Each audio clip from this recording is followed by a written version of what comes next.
नमस्कार दोस्तों, रतन GS classes में एक बार फिर से आप सभी का तहे दिल से हार्दिक हार्दिक अभिनंदन और स्वागत है। दोस्तों, बिहार पुलिस अवर सेवा आयोग अर्थात बीपीएसएससी के द्वारा आयोजित बिहार दारोगा पुलिस अवर निरीक्षक अर्थात बिहार पुलिस सब इंस्पेक्टर की अभी तक जितने भी एग्जाम आयोजित करवाए गए हैं उन सभी एग्जाम्स के क्वेश्चन बैंक के तौर पर हम लोग प्रीवियस ईयर क्वेश्चन पेपर कर रहे हैं, जिसमें कि प्रारंभिक एवं मुख्य परीक्षा सम्मिलित है। दोस्तों, इसके अंतर्गत हम लोग बात करें तो पुलिस अवर निरीक्षक अर्थात पुलिस सब इंस्पेक्टर, उसके बाद में परिवर्तन अवर निरीक्षक अर्थात इन्फोर्समेंट सब इंस्पेक्टर और इसके साथ साथ उत्पाद अवर निरीक्षक अर्थात एक्साइज सब इंस्पेक्टर के अभी तक जितने भी एग्जाम आयोजित करवाए गए हैं उन सभी एग्जाम के प्रीवियस ईयर क्वेश्चन पेपर को हम लोग देख रहे हैं।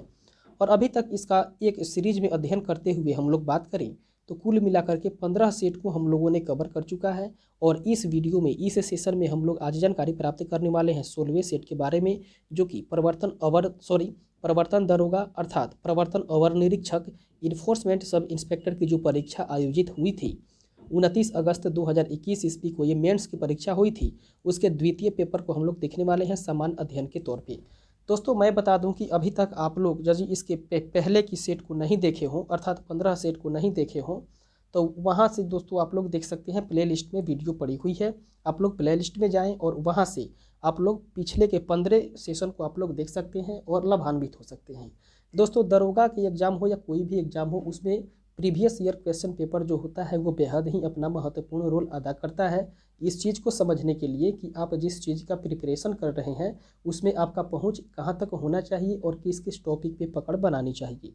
तो इस लिहाज से भी ये क्वेश्चन बैंक जो है ये बेहद ही महत्वपूर्ण है। तो एक बार फिर से मैं कहूँगा कि अभी तक आप लोग पिछले वीडियो को नहीं देखे हों तो प्लेलिस्ट में जा कर के वहाँ से आप लोग उसे देख सकते हैं और लाभान्वित हो सकते हैं। फिलहाल इस सीरीज में और इस सेशन में हम लोग अध्ययन करने वाले हैं 16वीं सेट के बारे में, जो कि परिवर्तन अवर निरीक्षक अर्थात इन्फोर्समेंट सब इंस्पेक्टर की जो एग्ज़ाम आयोजित करवाई गई थी 29 अगस्त 2021 ईस्वी को, उसके द्वितीय प्रश्न पत्र अर्थात समान अध्ययन के प्रश्न पत्र को देखने वाले हैं। तो आइए बिना विलंब किए हुए डायरेक्ट हम लोग चलते हैं अपने सेशन की ओर। इस तरीके से दोस्तों हम लोग देख रहे हैं सेकंड पेपर समान अध्ययन से संबंधित पहले प्रश्न को, जो कि कह रहा है इंडियन सोशल कॉन्फ्रेंस की स्थापना कब की गई थी। दोस्तों, इंडियन सोशल कॉन्फ्रेंस की स्थापना की बात करें तो वो 1887 ईस्वी में की गई थी। ऑप्शन नंबर ए इसका राइट आंसर हो जाएगा। और ये जो स्थापना की गई थी दोस्तों 1887 ईस्वी में, वो महादेव गोविंद रानाडे और रघुनाथ राव के द्वारा ही की गई थी। और इस संस्था का जो प्रथम सभापति थे वे तंजौर के राजा माधव राव बने थे। और इस संस्था का जो मुख्य उद्देश्य की बात करें तो अर्थात इस संस्था के उद्देश्य अर्थात इंडियन सोशल कॉन्फ्रेंस की जो संस्था है उसका उद्देश्य था सामाजिक सुधार। और यह नेशनल सोशल कॉन्फ्रेंस का जो है वो अधिवेशन वो भारतीय राष्ट्रीय कांग्रेस के माध्यम से ही होता था। इस तरीके से हम लोग आगे बढ़ेंगे और देखेंगे दूसरे प्रश्न को, जो कि कह रहा है पोंग बांध कहाँ स्थित है। दोस्तों, पोंग बांध की बात करें तो वे हिमालय प्रदेश में अर्थात हिमाचल प्रदेश में स्थित है। ऑप्शन नंबर सी इसका राइट आंसर होगा। अर्थात पोंग बांध जो है वो हिमाचल प्रदेश में स्थित है। और हिमाचल प्रदेश की बात करें तो वे कांगड़ा जिले के शिवालिक पहाड़ियों के आर्द्र भूमि पर ही ब्यास नदी पर ये बांध बनाया गया है और इसका निर्माण किया गया है। दोस्तों, इस जलाशय का जो नाम है वो महाराणा प्रताप सागर रखा गया है और इसे पोंग बांध के नाम से भी जाना जाता है। यह जलाशय जो है वो महासीर मछली के लिए प्रसिद्ध है और इस बांध का निर्माण जो है वो 1975 ईस्वी में किया गया। इसके बाद आगे बढ़ते हैं दोस्तों, देखते हैं अगले प्रश्न को। अगला प्रश्न 3 नंबर, जो कि कह रहा है यूनिसेफ का मुख्यालय अर्थात हेड क्वार्टर की बात करें तो वे कहाँ है। यूनिसेफ की हेड क्वार्टर या मुख्यालय की बात करें तो वो है दोस्तों न्यूयॉर्क में। ऑप्शन नंबर ए इसका सही आंसर हो जाएगा। दोस्तों, इसके साथ हम लोग जानकारी प्राप्त करें यूनिसेफ के बारे में तो यूनिसेफ का जो पूर्ण नाम है अर्थात इसका फुल फॉर्म है वो हो जाता है यूनाइटेड नेशंस चिल्ड्रेन फंड अर्थात संयुक्त राष्ट्र बाल कोष, इसका फुल फॉर्म हो जाएगा। और इसकी स्थापना जो है वो संयुक्त राष्ट्र संघ के द्वारा अर्थात यूएनओ के द्वारा ही 11 दिसंबर 1946 ईस्वी को किया गया। और इस संस्था का मुख्यालय न्यूयॉर्क में बनाया गया। इसके मुख्यालय का निर्माण की बात करें तो वो राम भगत के द्वारा किया गया। और पोलैंड के जो चिकित्सक हैं, पोलैंड के चिकित्सक हुआ करते थे दोस्तों लुडविग रोमसन ने वो यूनिसेफ के गठन के प्रमुख भूमिका में अपना रोल अदा किए थे। इसके बाद आगे बढ़ते हैं और देखते हैं अगले प्रश्न को। इस तरीके से चौथा नंबर प्रश्न, जो कि कह रहा है प्रोटीन का टूटना कहाँ होता है? दोस्तों प्रोटीन के टूटने की बात करें तो वे अमाशय में होता है। ऑप्शन नंबर डी इसका राइट आंसर हो जाएगा। अमाशय अर्थात स्टोमक में निकलने वाली जो जठर रस है, जठर रस में एंजाइम होते हैं और वो एंजाइम होते हैं दोस्तों पेप्सिन और रेनिन। पेप्सिन जो है वो प्रोटीन को खंडित करके सरल पदार्थों में परिवर्तित कर देता है और रेनिन जो है वो दूध की धुली हुई प्रोटीन केसिनोजेन को ठोस प्रोटीन कैल्शियम पैराकेसिट्यून के रूप में बदल देता है। इसके बाद में हम लोग आगे बढ़ते हैं और देखते हैं अगले प्रश्न को। 5 नंबर प्रश्न जो कि कह रहा है लोक लेखा समिति में लोकसभा के कितने सदस्य होते हैं? दोस्तों लोक लेखा समिति में लोकसभा के सदस्य की बात करें तो उनकी सदस्यों की संख्या होती है 15। ऑप्शन नंबर सी इसका राइट आंसर हो जाएगा। दोस्तों बात करें लोक लेखा समिति के बारे में तो लोक लेखा समिति को प्राक्कलन समिति की जुड़वा बहन के रूप में भी जाना जाता है और इसमें लोक लेखा समिति में 22 सदस्य होते हैं। इसमें से 15 सदस्य लोकसभा के द्वारा तथा 7 सदस्य जो हैं वो राज्यसभा के द्वारा 1 वर्ष के लिए निर्वाचित किए जाते हैं। और बात करें लोक लेखा के बारे में तो लोक लेखा समिति एक अस्थायी समिति होती है जिसे कि लघु लोकसभा भी कहा जाता है। इस तरीके से हम लोग आगे बढ़ते हैं और 6वें नंबर प्रश्न को देखें जो कि कह रहा है भारतीय संविधान के किस अनुच्छेद के तहत संघ द्वारा राज्यों को अनुदान दिया जाता है? दोस्तों भारतीय संविधान की किस अनुच्छेद के तहत संघ द्वारा राज्यों को अनुदान दिया जाता है? अर्थात भारतीय संविधान का वह कौन ऐसा अनुच्छेद है जिसके तहत संघ अर्थात केंद्र सरकार जो है वो राज्य सरकार को अनुदान देती है? तो इसका राइट आंसर हो जाएगा दोस्तों अनुच्छेद 275 के तहत संघ सरकार जो है वो राज्य को अनुदान देती है। ऑप्शन नंबर ए इसका राइट आंसर हो जाएगा। दोस्तों बात करें भारतीय संविधान का अनुच्छेद 275 के बारे में तो इस 275 में ही संसद को इस बात का अधिकार प्रदान किया गया है कि वह ऐसे राज्यों को उपयुक्त सहायक अनुदान देने का उपबंध कर सकती है जिन्हें कि संसद की दृष्टि में सहायता की आवश्यकता होती है। और भारतीय संविधान के भाग 12 में अनुच्छेद 268 से लेकर के 293 तक केंद्र राज्य वित्तीय संबंधों की भी चर्चा की गई है।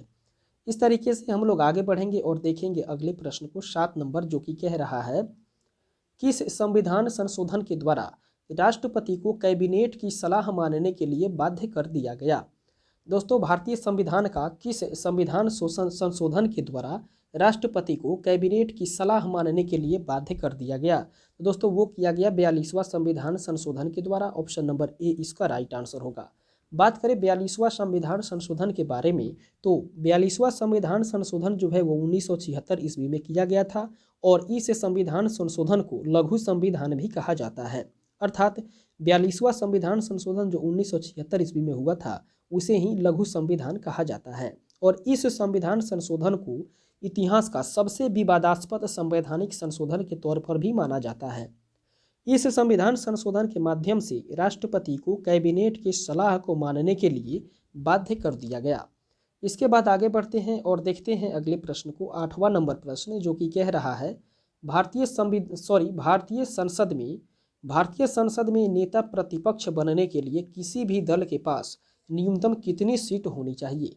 दोस्तों भारतीय संसद में नेता प्रतिपक्ष बनने के लिए किसी भी दल की बात करें तो उसके पास 1/10 न्यूनतम सीट होना आवश्यक है। ऑप्शन नंबर बी इसका राइट आंसर होगा। लोकसभा के बारे में बात करें तो दोस्तों लोकसभा के विपक्ष के नेता के लिए सदन का कुल संख्या का 1/10 अर्थात 55 सदस्य होना आवश्यक है। 2014 ईस्वी तथा 2019 ईस्वी के लोकसभा चुनाव के बाद किसी भी विपक्षी दल को 55 सीट प्राप्त नहीं हुए हैं। अतः इस प्रकार से कह सकते हैं कि इतिहास में पहली बार लगातार दूसरी लोकसभा में कोई भी विपक्ष का नेता नहीं बन सका। इस तरीके से हम लोग आगे बढ़ेंगे और देखेंगे अगले प्रश्न को 9 नंबर प्रश्न जो कि कह रहा है भूपरपट्टी में सबसे ज़्यादा क्या होता है? दोस्तों अभी तक हम लोगों ने देखा प्रश्न जो है वो सिविक्स और जियोग्राफी से पूछे जा रहे हैं और कहीं कहीं से स्टैटिक भी क्वेश्चन डाले गए हैं। लेकिन फिलहाल हम लोग देखते हैं 9वें प्रश्न को जो कि कह रहा है भूपरपट्टी में सबसे ज़्यादा क्या होता है? दोस्तों भूपरपट्टी की बात करें तो भूपरपट्टी में सबसे ज़्यादा फेल्ड्स्पार होता है। ऑप्शन नंबर सी इसका राइट आंसर हो जाएगा फेल्ड्स्पार। दोस्तों फेल्ड्स्पार की बात करें तो फेल्ड्स्पार जो है वो शैल निर्माणकारी खनिजों का सबसे महत्वपूर्ण वर्ग है और संगठन की दृष्टि से ये खनिज जो हैं वो पोटेशियम, उसके बाद में सोडियम, कैल्शियम और बेरियम को एल्यूमिनो सिलिकेट के इसके तरह से बात करें दोस्तों तो ये धरती के गर्भ में लगभग 60% भाग सेल्फास्पर से बना होता है। इसके बाद में राजस्थान का जो अजमेर जिला है वहाँ के मरकेश से भारत का 95% फेल्सपार पाया जाता है। और फेल्सपार का उपयोग जो है वो सिरेमिक तथा कांच के उद्योग में किया जाता है। और इस खनिज की उत्पत्ति जो है वो अभ्रक खनिजों के सह उत्पाद के रूप में होती है। इस तरीके से हम लोग आगे बढ़ेंगे और देखेंगे अगले प्रश्न को। 10 नंबर प्रश्न जो कि कह रहा है सादिकपुर सिनौली भारत के किस राज्य में अवस्थित है। दोस्तों सादिकपुर सिनौली की बात करें तो वो भारत के उत्तर प्रदेश राज्य में अवस्थित है। ऑप्शन नंबर सी इसका राइट आंसर हो जाएगा। सिनौली की बात करें दोस्तों तो सिनौली भारत के उत्तर प्रदेश राज्य का एक पुरातात्विक स्थल है और यह उत्तर प्रदेश के बागपत जिले के बडौर तहसील में स्थित है। यहाँ से प्राप्त साक्ष्य लगभग 4500 वर्ष पुराना है जो कि सिंधु घाटी सभ्यता से भी अधिक पुराना माना जाता है। यहाँ पर रथ भी प्राप्त हुए हैं जो कि महाभारत कालीन साक्ष्य को दर्शाता है। इसके बाद में अगर इस स्थल की संपूर्ण खुदाई होगी तो शायद दोबारा इतिहास लिखना पड़ जाएगा, ऐसा इतिहासकारों के द्वारा कहा जाता है। इस तरीके से आगे बढ़ते हैं और बात करते हैं 11 नंबर प्रश्न के बारे में जो कि कह रहा है ईस्ट का उपयोग सर्वाधिक निम्न में से किसके निर्माण में होता है। ईस्ट के उपयोग की बात करें दोस्तों तो सबसे अधिक इथाइल अल्कोहल के निर्माण में होता है। ऑप्शन नंबर ए इसका राइट आंसर हो जाएगा। दोस्तों ईस्ट जिसको कि खमीर भी कहा जाता है वो एक सूक्ष्म जीव कवक होता है और खमीर के माध्यम से खमीरीकरण किया जाता है जिसमें खाद्य पदार्थ में उपस्थित सूक्ष्म जीव आवश्यक भौतिक और रासायनिक परिवर्तन लाते हैं। ईस्ट कवक ही होता है जो एक कोशिकीय जीव होता है और यह ठंडे सूखे वातावरण में निष्क्रिय रहता है लेकिन ये गर्म पानी में सक्रिय हो जाता है। दोस्तों शक्कर जिसको कि ग्लूकोज के नाम से भी जाना जाता है वो एक खाद्य पदार्थ है और यह ग्लूकोज को इथाइल अल्कोहल और कार्बन डाइऑक्साइड में तोड़ देता है और इस प्रक्रिया को ही खमीरीकरण अथवा किण्वन कहा जाता है। इस तरीके से हम लोग आगे बढ़ेंगे और देखेंगे 12वें नंबर प्रश्न को जो कि कह रहा है जठर रस का पीएच मान क्या होता है। दोस्तों जठर रस के पीएच मान की बात करें तो वो होता है 2। ऑप्शन नंबर बी इसका राइट आंसर हो जाएगा 2। बात करें दोस्तों तो भोजन के अमाशय में पहुंचने पर पाइलोरिक ग्रंथियों से जठर रस निकलने लगता है और यह जो है वो हल्के पीले रंग का अम्लीय द्रव होता है जिसका पीएच मान 2 होता है। दोस्तों अमाशय की बात करें तो अमाशय के ऑक्सीटोनिक्स कोशिकाओं से हाइड्रोक्लोरिक अम्ल निकलता है जो भोजन के साथ आए हुए जीवाणुओं को नष्ट कर देता है तथा एंजाइम की क्रिया को तीव्र कर देता है। इसके बाद में हाइड्रोक्लोरिक अम्ल भोजन के माध्यम से अम्लीय बना देता है जिससे कि लार की टोइनिन की क्रिया जो है वो समाप्त हो जाती है। इसके बाद हम लोग आगे बढ़ेंगे और देखेंगे अगले प्रश्न को।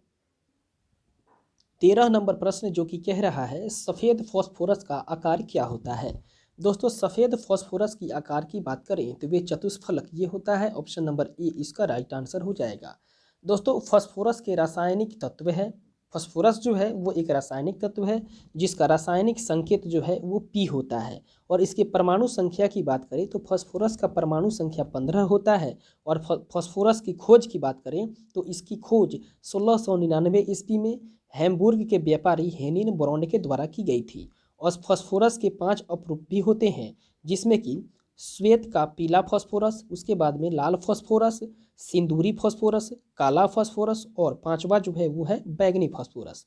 दोस्तों इसमें श्वेत फॉस्फोरस की बात करें तो श्वेत फॉस्फोरस जो होता है वो ज्वलनशील होता है और इसलिए ही इसे पानी में सुरक्षित रखा जाता है। लाल फॉस्फोरस की बात करें तो लाल फॉस्फोरस का उपयोग जो है वो दियासलाई बनाने में किया जाता है और श्वेत फॉस्फोरस चतुष परमाणु जिसका अणु P4 होता है उससे बना होता है। P4 अणु की संरचना चतुष्फलकीय होती है। इसके बाद हम लोग आगे बढ़ेंगे और देखेंगे अगले प्रश्न को 14वें नंबर प्रश्न को जो कि कह रहा है चावल की खेती के लिए उपयुक्त जलवायु निम्नलिखित में से कौन सी है। दोस्तों चावल की जिस जलवायु में खेती होती है उसके लिए पर्याप्त जलवायु की बात करें तो उष्णकटिबंधीय की जलवायु है। ऑप्शन नंबर सी इसका सही आंसर होगा। अर्थात चावल के लिए सर्वाधिक उपयुक्त जलवायु उष्णकटिबंधीय मानसूनी जलवायु मानी जाती है और वो जलवायु होती भी है। दोस्तों चावल फसल की अवधि जो बात करें तो चावल के फसल की अवधि के दौरान औसतन तापमान 21 डिग्री सी से 42 डिग्री सी का होना चाहिए तथा औसत वर्षा की बात करें तो चावल की खेती के लिए औसत वर्षा 75 सेंटीमीटर का होना चाहिए। और विश्व में सर्वाधिक चावल के उत्पादन की बात करें तो वो चीन में होता है, जबकि भारत का स्थान इस मामले में दूसरे स्थान पर है। दोस्तों, भारत में सर्वाधिक चावल का उत्पादन पश्चिम बंगाल करता है और पश्चिम बंगाल को ही चावल का कटोरा कहा जाता है भारत के राज्य के तौर पे। इसके बाद आगे बढ़ते हैं और देखते हैं अगले प्रश्न को। 15वें नंबर प्रश्न को देखें, जो कि कह रहा है बारामूला किस नदी के किनारे पर है। दोस्तों, बारामूला की बात करें तो बारामूला झेलम नदी के किनारे स्थित है। ऑप्शन नंबर ए इसका सही आंसर होगा। और बारामूला की बात करें तो बारामूला जो है वो जम्मू कश्मीर केंद्र शासित प्रदेश का एक जिला है और बारामूला शहर जो है वो झेलम नदी के तट पर ही अवस्थित है। झेलम नदी जो है वो बेरीनाग झील से निकलती है और इसका प्राचीन नाम जो है वो बीतस्ता है। ये प्राचीन भारत में भी पढ़ने को मिलता है। प्राचीन भारत में या प्राचीन इतिहास में जब हम लोग बात करें नदियों के पुराने नाम के बारे में तो वहाँ पे झेलम नदी को बीतस्ता नदी के नाम से भी जाना जाता है। इसके बाद में ये कश्मीर में झेलम को व्यथ भी कहा जाता है, अर्थात झेलम नदी का प्राचीन नाम हो जाएगा बीतस्ता नदी और इसी को कश्मीर में कहा जाता है दोस्तों व्यथ नदी। उसके बाद में झेलम नदी जो है वो चिनाव से मिलती है। इसके बाद में आगे बढ़ते हैं हम लोग और बात करते हैं 16वें नंबर प्रश्न के बारे में। 16वां नंबर प्रश्न जो कि कह रहा है प्याज का कौन सा भाग भोजन संचित करता है। प्याज का कौन सा भाग भोजन संचित करता है, इसके लिए इसका सही आंसर हो जाएगा दोस्तों सल्क पत्र। अर्थात प्याज का जो भाग होता है सल्क पत्र वो भोजन संचित करता है। ऑप्शन नंबर ए इसका राइट आंसर हो जाएगा। वहीं बात करें प्याज के सल्क पत्र के बारे में तो प्याज सल्क पत्र में भोजन संग्रह करता है और प्याज जो है वो एक कंद है जो कि एलियेसी कुल से संबंध रखता है। अर्थात प्याज का जो कुल की बात करें तो प्याज जो है वो एलियेसी कुल से संबंध रखता है और भारत में सबसे अधिक प्याज का उत्पादन जो है वो महाराष्ट्र राज्य में ही होती है। इसके बाद हम लोग आगे बढ़ेंगे और देखेंगे 17वें नंबर प्रश्न को। 17वां नंबर प्रश्न जो कि कह रहा है लौरिया अरे राज्य में क्या विख्यात है। दोस्तों, लौरिया अरे राज्य जो कि पश्चिमी चंपारण का एक स्थान है, पश्चिमी चंपारण से अपना संबंध रखता है। वहाँ पर जो विख्यात बात करें तो यहाँ पे जो प्रमुख बातें हैं दोस्तों वो है स्तंभ लेख। स्तंभ लेख के लिए ये विख्यात है Lauriya Areraj. Option number B इसका राइट आंसर हो जाएगा। वहीं बात करें लौरिया अरेराज के बारे में तो ये बिहार का जो पूर्वी चंपारण अर्थात इसको चंपारण भी कह सकते हैं, कुछ अवशेष यहाँ पे पश्चिम चंपारण में भी मिलते हैं और कुछ पूर्वी चंपारण में भी। तो दोस्तों, लौरिया अरेराज जो है वो बिहार के चंपारण का एक ऐतिहासिक स्थल है और यहीं पर जो मौर्य सम्राट हुआ करते थे अशोक, उसका स्तंभ लेख है। अशोक के जो स्तंभ लेखों की संख्या की बात करें तो इसके 7 हैं जो कि 6 अलग अलग स्थानों से भी प्राप्त हुए हैं। पहले की बात करें दोस्तों तो एक प्रयाग का स्तंभ है, उसके बाद में दिल्ली टोपरा का स्तंभ लेख है। तीसरे जगह की बात करें तो वो दिल्ली का मेरठ का स्तंभ है। उसके बाद में रामपुरवा जो कि पश्चिमी चंपारण बिहार का हिस्सा है, वहाँ से भी अशोक के स्तंभ लेख प्राप्त हुए हैं। 5वें स्थान की बात करें तो वो लौरिया अरेराज जो कि पूर्वी चंपारण में है और इसके बाद में लौरिया नंदनगढ़ जो कि पश्चिमी चंपारण में है, बिहार के ये पश्चिमी चंपारण जिले में है, वहाँ से भी प्राप्त हुए हैं। और इस पर जो लिखा गया लेख है या जो लिपि है वो ब्राह्मी लिपि में ही यहाँ का अभिलेख लिखा हुआ है। इसके बाद हम लोग आगे बढ़ेंगे और बात करेंगे 18वें नंबर प्रश्न के बारे में जो कि कह रहा है प्रथम भारतीय पूरा पाषाण कालीन कहाँ से प्राप्त हुआ है। दोस्तों, प्रथम भारतीय पूरा पाषाण कलाकृति की बात करें तो वो प्राप्त हुआ है दोस्तों पोल्लावरम से। ऑप्शन नंबर डी इसका राइट आंसर हो जाएगा पोल्लावरम। दोस्तों, भारत के सर्वप्रथम भूतत्व सर्वेक्षक रॉबर्ट ब्रूस फुट हुए हैं और उन्होंने ही पल्लवरम अर्थात जो कि मद्रास में है वहाँ से पूरा पाषाणकालीन उपकरण को खोजा। दोस्तों, रॉबर्ट ब्रूस फुट की बात करें तो वो भारत को एक पाषाणकालीन संस्कृति का जनक भी कहा जाता है। अर्थात रॉबर्ट ब्रूस फुट को ही भारत में पाषाणकालीन संस्कृति का जनक माना जाता है और ये भारत में प्रथम पूरा पाषाणकालीन स्थल है वो है लिंगशूर है। उसके बाद में रॉबर्ट ब्रूस फुट के सहयोगी विलियम किंग ने अत्तिपडकम से कुल्हाड़ी की भी खोज की थी और भारत में पूरा पाषाणकालीन मानव की जो अस्थि है वो नर्मदा घाटी जो कि होशंगाबाद में है वहाँ से मिला था।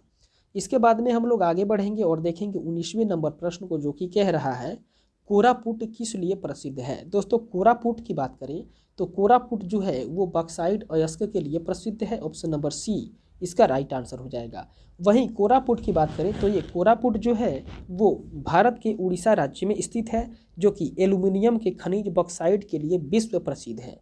कोरापुट में 1981 ईस्वी में नेशनल एल्यूमिनियम कंपनी अर्थात NALCO की स्थापना भी की गई और भारत में एल्यूमिनियम उद्योग की शुरुआत वर्ष 1937 ईस्वी में aluminium corporation of India JK नगर, जो कि पश्चिम बंगाल में है, वहाँ के गठन के साथ किया गया। इसके बाद हम लोग आगे बढ़ेंगे और नेक्स्ट क्वेश्चन को देखेंगे 20वें नंबर प्रश्न को, जो कि कह रहा है भारतीय संविधान के कौन सा अनुच्छेद में उच्च न्यायालय के भारतीय संविधान के कौन सा अनुच्छेद में उच्च न्यायालय के अंतरण से संबंधित है। इसका राइट आंसर होगा दोस्तों अनुच्छेद 228, ऑप्शन नंबर सी इसका सही आंसर हो जाएगा। अर्थात भारतीय संविधान में अनुच्छेद 228 कुछ मामलों का उच्च न्यायालय के अंतरण के संबंध में है और इसके तहत यदि उच्च न्यायालय को यह समाधान हो जाता है कि उसके अधीनस्थ किसी न्यायालय में लंबित किसी मामले में इस संविधान के निर्वचन के बारे में विधि का कोई प्रश्न अंतर विलंबित है, तो वैसे मामले को वे अपने पास मंगा लेता है। इसके बाद हम लोग आगे बढ़ते हैं और देखते हैं 21वें नंबर प्रश्न को, जो कि कह रहा है थाई पूसम त्यौहार किस राज्य में मनाया जाता है। दोस्तों थाई पूसम त्यौहार की बात करें तो वो तमिलनाडु राज्य में मनाया जाता है, ऑप्शन नंबर डी इसका राइट आंसर हो जाएगा। और ये थाई पूसम त्यौहार जो है वो तमिलनाडु का एक हिंदू उत्सव है और इस त्यौहार में भगवान मुरुगन की पूजा की जाती है। भगवान मुरुगन जो है वो महादेव तथा पार्वती के छोटे पुत्र कार्तिकेय को भी कहा जाता है। और तमिलनाडु के अन्य भी प्रसिद्ध त्यौहार की बात करें तो उसमें आ जाता है दोस्तों पोंगल, उसके बाद में जल्लीकट्टू, इसके साथ साथ कार्तिकेय दीपम, उसके बाद में चित्राधि, और इसके अगले त्यौहार की बात करें तो वो आ जाता है दोस्तों नाट्यांजलि कृत महोत्सव, और उसके बाद में थीपुसुम, उसके बाद महामय, और इसके बाद बात करें दोस्तों तो रेशम महोत्सव। ये सब जो है वो तमिलनाडु के ही राज्य के ये सब त्यौहार हैं।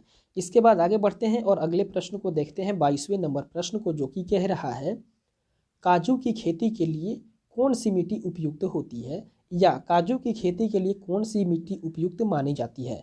तो इसके लिए बात करें तो काजू की खेती के लिए लैटराइट मिट्टी जो है वो सबसे उपयुक्त मानी जाती है, ऑप्शन नंबर बी इसका सही आंसर हो जाएगा। अर्थात काजू का उत्पादन जो है वो लाल लैटराइट मिट्टी में सबसे अधिक होती है और जहां पर इसका तापमान जो है वो 20 डिग्री सी से 40 डिग्री सी के मध्य होनी चाहिए और इसका औसत वर्षा जो है वो 600 से लेकर के 4500 मिलीमीटर वार्षिक रूप से होनी चाहिए। उसके बाद में वहाँ पर जो है वो काजू की फसल सबसे अधिक होती है। अर्थात जहाँ पर ये दो कंडीशन होते हैं, जैसे कि 20 डिग्री सी से 40 डिग्री सी तापमान और 600 से लेकर के 4500 मिलीमीटर वार्षिक रूप से वर्षा, ये दोनों यदि कंडीशन रहते हैं वहाँ पे काजू की फसल सबसे अधिक होती है। और राष्ट्रीय काजू अनुसंधान केंद्र की बात करें तो वो तुपुर कर्नाटक में है। इसके बाद में भारत में सबसे अधिक काजू उत्पादन वाले राज्य की बात करें तो वो केरल है और दूसरे और तीसरे स्थान पर बात करें तो दूसरे स्थान पर आ जाता है आंध्र प्रदेश और तीसरे स्थान पर आता है उड़ीसा काजू की उत्पादन में। इसके बाद हम लोग आगे बढ़ेंगे और देखेंगे अगले प्रश्न को, 23 नंबर प्रश्न, जो कि कह रहा है मोटर गाड़ी से निकलने वाला सबसे हानिकारक प्रदूषक है। दोस्तों मोटर गाड़ी से जो सबसे हानिकारक प्रदूषक निकलता है उसे कहा जाता है carbon monoxide, option number C इसका सही आंसर होगा कार्बन मोनोऑक्साइड। कार्बन मोनोऑक्साइड की बात करें तो वे मोटर वाहन से carbon dioxide, sulphur dioxide, nitrogen dioxide जैसी घातक गैसें भी निकलती हैं और इनमें से सर्वाधिक मात्रा में कार्बन मोनोऑक्साइड गैस निकलती है। वहीं पेट्रोल में लेड की मिलावट से धुआं के माध्यम से एरोसोल के कण निकलते हैं जो कि फेफड़ा का कैंसर उत्पन्न करते हैं। इसके बाद आगे बढ़ते हैं और देखते हैं अगले प्रश्न को, 24 नंबर प्रश्न, जो कि कह रहा है प्रकाश और ध्वनि में अंतर निम्न कारण से होता है। अर्थात निम्नलिखित में से वो कौन ऐसा कारण है जिसके वजह से प्रकाश और ध्वनि में अंतर उत्पन्न हो जाता है। तो इसका सही आंसर हो जाएगा दोस्तों ध्रुवीकरण। ध्रुवीकरण के कारण ही प्रकाश और ध्वनि में अंतर होता है, ऑप्शन नंबर ए इसका राइट आंसर हो जाएगा। दोस्तों बात करें प्रकाश के बारे में तो जब कोई प्रकाश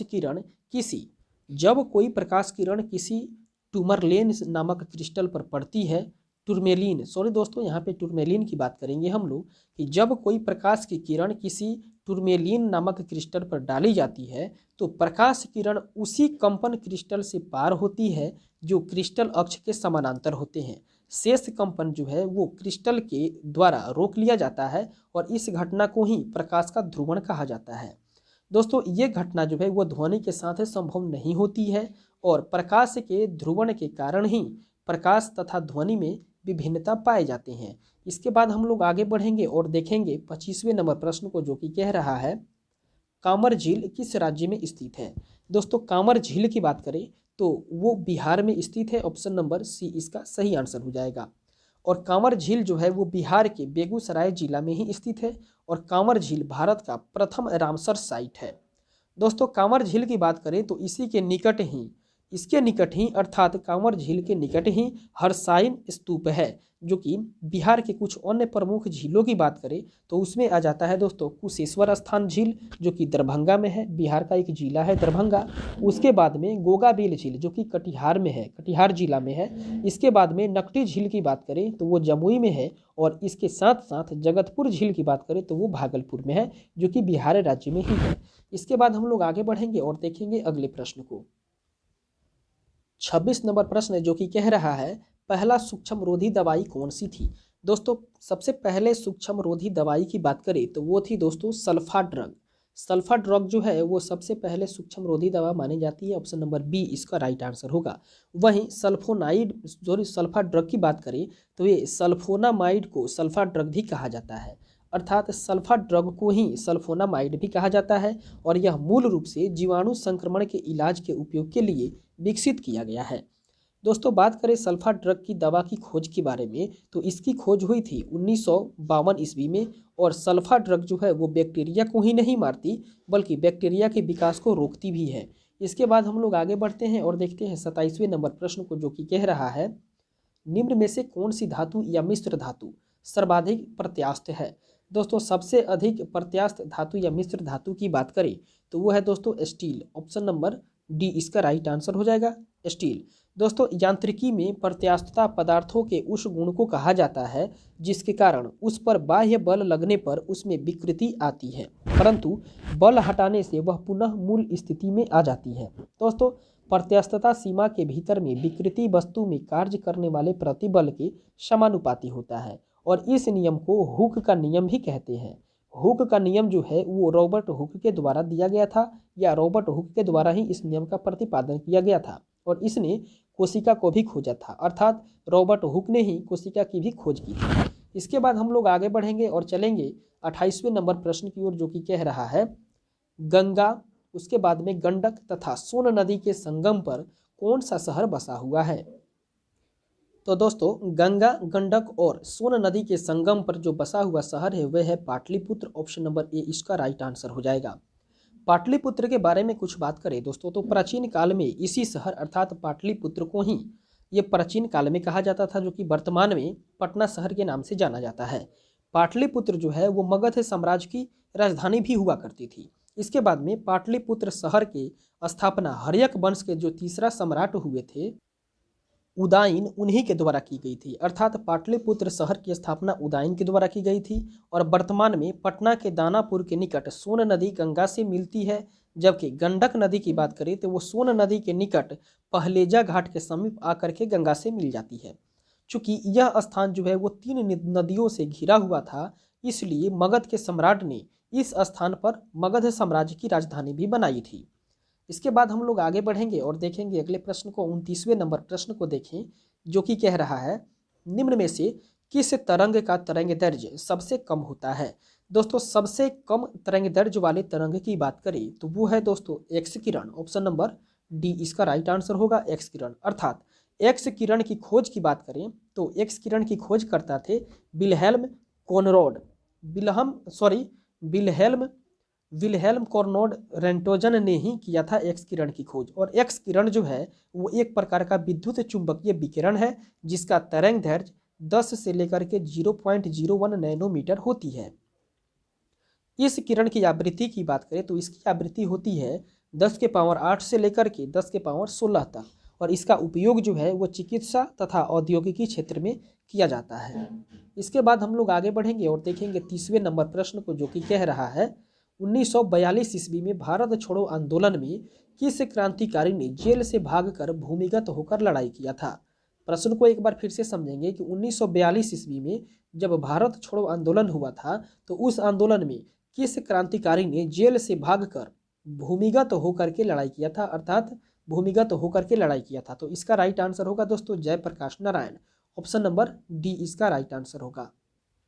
दोस्तों जयप्रकाश नारायण को बिहार के महान स्वतंत्रता सेनानी भी माना जाता है और भारत छोड़ो आंदोलन के क्रम में 9 नवंबर 1942 ईस्वी को दिवाली के दिन ही जयप्रकाश नारायण अपने सहयोगियों के साथ हजारीबाग जेल से भागकर फरार हो गए और उन्होंने नेपाल पहुंचा और नेपाल पहुंच करके आज़ाद दास्ता की स्थापना की, जो कि ब्रिटिश सरकार के हिंसात्मक कार्रवाई के खिलाफ हिंसात्मक गतिरोध या गतिविधि करता था।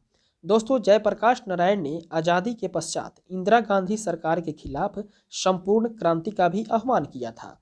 इसके बाद हम लोग आगे बढ़ेंगे और बात करेंगे 31वें नंबर प्रश्न के बारे में, जो कि कह रहा है राजा राम मोहन राय को राजा की उपाधि किस मुगल बादशाह ने दिया था। दोस्तों राजा राम मोहन राय को राजा की उपाधि जो मुगल बादशाह दिया था वो था दोस्तों अकबर द्वितीय, अर्थात अकबर द्वितीय के द्वारा ही राजा राम मोहन राय को राजा की उपाधि प्रदान की गई थी। ऑप्शन नंबर सी इसका राइट आंसर होगा अकबर द्वितीय।